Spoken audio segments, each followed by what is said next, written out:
आज इस कार्यक्रम में आए हुए सभी अतिथियों का स्वागत करता हूं। जो जीविका से वाकिफ नहीं है उनके लिए बहुत ही संक्षेप में मैं एक ओवरव्यू देना चाहूँगा। जीविका विमेन एम्पावरमेंट में और रूरल लाइवलीहुड में पूरे देश के बिल्कुल ही शुरुआती और सक्सेसफुल स्टोरीज में से है। इतना कि जीविका मॉडल के ही तर्ज पे राष्ट्रीय स्तर पे आजीविका, जिसको हम NRLM के नाम से जानते हैं, वो 2011-12 में उसकी शुरुआत की गई। माननीय मुख्यमंत्री महोदय के नेतृत्व में पिछले 1.5 दशकों में जीविका के अंतर्गत आज 10,35,000 के लगभग महिलाओं का समूह गठन हुआ है, जिसमें 1,27,00,000 हाउस होल्ड जुड़े हुए हैं। इन समूहों को अभी तक बैंकों के माध्यम से 24,000 करोड़ से अधिक का क्रेडिट और सरकार के और वर्ल्ड बैंक के माध्यम से लगभग 14,000 करोड़ का प्रोजेक्ट फाइनेंसिंग किया गया है। ये समूह farm sector, non farm sector, off farm sector में मेनली डील करते हैं और आज 30 कंपनियां हैं जो जीविका के अंडर में है, जिसमें से 26 फार्मर प्रोड्यूसर कंपनी है।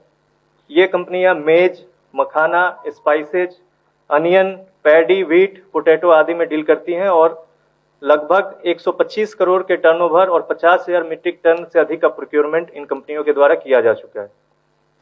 इंडस्ट्री डिपार्टमेंट के द्वारा हाल में जो जीविका को अपॉर्चुनिटीज मुहैया कराई गई है, उसमें से मैं केवल 4 सहयोग और समन्वय के बारे में बहुत ही संक्षेप में अपनी बात रखना चाहूँगा। जैसा प्रधान सचिव सर के द्वारा बताया गया कि मुजफ्फरपुर में बैग क्लस्टर के द्वारा 40 महिला उद्यमियों और लगभग 1,500 वर्कर को इंगेज करने की पूरी तैयारी है और दिसंबर 2022 तक हमारा ये प्लांट जो है ये एक्टिवेट हो जाएगा। मुख्यमंत्री उद्यमी योजना अंतर्गत और जीविका के द्वारा इस क्लस्टर को क्रियान्वित किया जा रहा है। इस क्लस्टर में जो महिला उद्यमी काम करेंगी वो बिल्कुल आरंभ से ही इनकी मासिक आमदनी लगभग 1,28,000 रुपये जो कंजर्वेटिव तरीके से कैलकुलेट किया गया है वो होने जा रहा है। इसके लिए मैं इंडस्ट्री डिपार्टमेंट का धन्यवाद करना चाहूँगा कि न केवल मुख्यमंत्री उद्यमी योजना को विशेष रूप से जीविका के लिए डिजाइन किया गया, एक फ्लेक्सिबिलिटी उसमें प्रदान की गई, बल्कि बियाडा के अंतर्गत लैंड बहुत ही मिनिमम रेंट पे और पूरा इंफ्रास्ट्रक्चर भी उपलब्ध कराया गया है। इसी प्रकार पटना के बिहटा में परेव एक जगह है जहां पे ब्रास क्लस्टर को भी डेवलप किया जा रहा है, जिसमें 100 आर्टिजन को चिन्हित करके उनके आर्टिजन कार्ड के एप्लीकेशन को प्रोसेस किया जा रहा है। उनका DPR बना के उनके जो मशीनरी है, रॉ मटेरियल का रिक्वायरमेंट है, ट्रेनिंग कंपोनेंट, ये सारा भी इंडस्ट्री डिपार्टमेंट के द्वारा कन्वर्जेंस के माध्यम से उपलब्ध कराया जा रहा है।